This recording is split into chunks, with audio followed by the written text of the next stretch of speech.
तो hello homies, chapter start करने से पहले शॉट आउट टू मनियम पांडे। तो चैप्टर को स्टार्ट करने से पहले पिछले चैप्टर में हमने देखा था तो यहाँ पर ड्रैगन नाइट्स के मेंबर यहाँ पर ओकारुन और मोमो के ऊपर अटैक करने के लिए आगे बढ़ते रहते हैं, जिसको देखकर यहाँ पर यात्सुकुरा अपने सीजर को रेडी कर उनकी तरफ भागता है और इसी से इनके साथ यहाँ पर चैप्टर की शुरुआत होती है। और यहाँ पर चैप्टर का नाम है ड्रैगन नाइट ट्रैक्स मीट, जहाँ पर ड्रैगन नाइट्स के मेंबर यहाँ पर अटैक करने के लिए बढ़ते रहते हैं। दूसरी तरफ यहाँ पर ओकारुन और मोमो भी यहाँ पर ऑरा स्वॉर्ड को लेकर रेडी हो जाते हैं।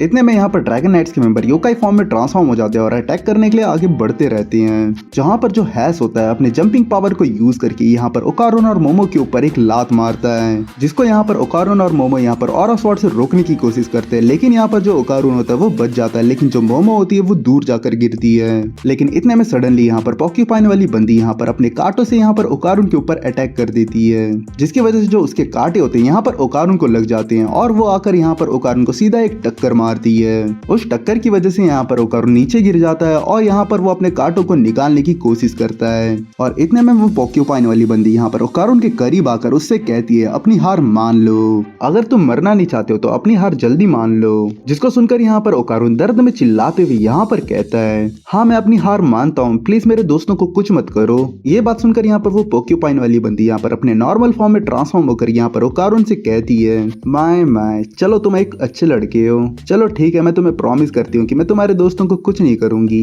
इतने में हेज भी अपने नॉर्मल फॉर्म में ट्रांसफॉर्म हो जाता है और यहाँ पर ओकारुन से कहता है ये कितना घटिया है, तुम्हारा ये चमकता हुआ तलवार, क्या यही तुम्हारा पावर है? और हाँ ओकारुन, तुमको और साक्ता को मेरा कर्जदार होना चाहिए, वो भी ये उस पहले हुई पिटाई के लिए बहुत बड़ा बदला है। टेंशन मत लो, इसके बाद मैं तुम्हारी बहुत बुरी तरीके से पिटाई करने वाला हूँ ताकि तुम कभी इसके बाद मेरे रास्ते के सामने ना आ पाओ। इतने में हम देखते हैं यहाँ पर वो पॉक्यूपाइन वाली बंदी यहाँ पर कोजू की ब्लेड निकालती है और यहाँ पर ओकारुन के पैर में चुबाती है, फिर उसको निकाल कर देखती है जहाँ पर उस ब्लेड में उसको ओकारुन का खून दिखता है, जिसको देखकर वो यहाँ पर कहती है हाँ मैं थोड़ी क्यूरियस हूँ क्योंकि मैं तुम्हारी पावर्स को ले नहीं पा रही हूँ। ये चीज देखकर यहाँ पर हैस हंसते हुए बोलता है ओकारुन मैं तुमसे थोड़ा इम्प्रेस हुआ, इतना मार खाने के बाद भी तुम हमसे लड़ना चाहते हो और अभी तक क्या तुमने अपनी हार मानी नहीं है क्या? इतने में यहाँ पर वो पॉक्यूपाइन वाली बंदी बोलती है हाँ मैं समझ गई, ये लड़का बहुत ही बड़ा झूठा है, हाँ मैं गलत थी, मैंने इसे एक अच्छा लड़का कहा था। ये बोलकर यहाँ पर वो ओकारुन के बाजू में लगातार यहाँ पर कोजू की नाइफ से चुबाते रहती है उसको। अगर तुम अपनी हार नहीं मानोगे तो तुम अपना एक हाथ खो बैठोगे। उस बंदी की ये बात सुनकर यहाँ पर ओकारुन कहता है मैंने पहले ही बोला है मेरे पास कोई पावर्स नहीं है और कब से मैं ये बात तुम लोगों को बोले जा रहा हूँ कि मेरे पास कोई पावर्स नहीं है, मेरे पास अभी टर्बो ग्रैनी की कोई भी पावर नहीं है। ये सुनकर यहाँ पर वो लड़की रुक जाती है। इतने में यहाँ पर जो हैस होता है यहाँ पर मोमो को पकड़ते हुए यहाँ पर ओकारुन को देखते हुए कहता है ये करने का कुछ मतलब नहीं है क्योंकि वो झुकने वाला नहीं है, वो लड़का मरते दम तक झूठ बोलते ही रहेगा। अगर हमें उसके स्पिरिट को ब्रेक करना होगा तो हमें कुछ इस लड़की के साथ करना होगा।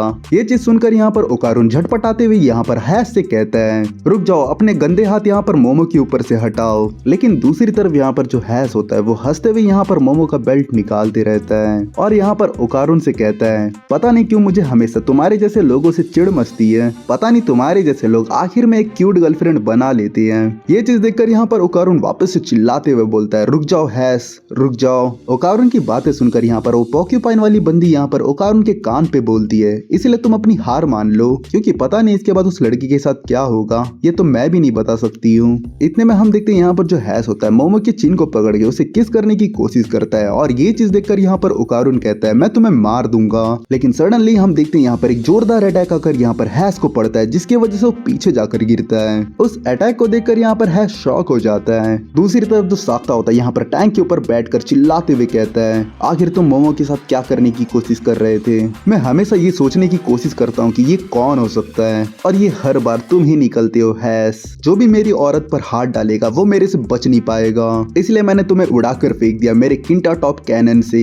इतने में यहाँ पर जो वेमोला भी होती है वो कहती है मोमो मैं तुम्हारे लिए ओडन लेके आई हूँ। दूसरी तरफ यहाँ पर मिस्टर श्रीम बोलता है मिस आयसा क्या तुम ठीक हो? इतने में उसका बेटा भी बोलता है बिग सिस। और इनके बाजू में यहाँ पर सरपू भी बैठा होता है जो कि यहाँ पर इनको देख कर कहता है यार उस जगह पर बहुत भीड़ थी, मैं हर एक इंसान से 1000 येन कमा लेता। इतने में जो हैस होता है यहाँ पर साक्ता को देखकर उसका नाम चिल्लाते रहता है। इतने में मोमो भी यहाँ पर चिल्लाते हुए कहती है कोलोनल सेवर्स, जिसको सुनकर यहाँ पर साक्ता जोश में आकर चिल्लाते हुए कहता है कब से मैं यही सुनना चाहता था इसके मुंह से। और इसी के साथ ये चैप्टर यहीं पर एंड होता है। यहाँ तक वीडियो देखने के लिए थैंक यू। तो चलो मिलते हैं नेक्स्ट वीडियो पे।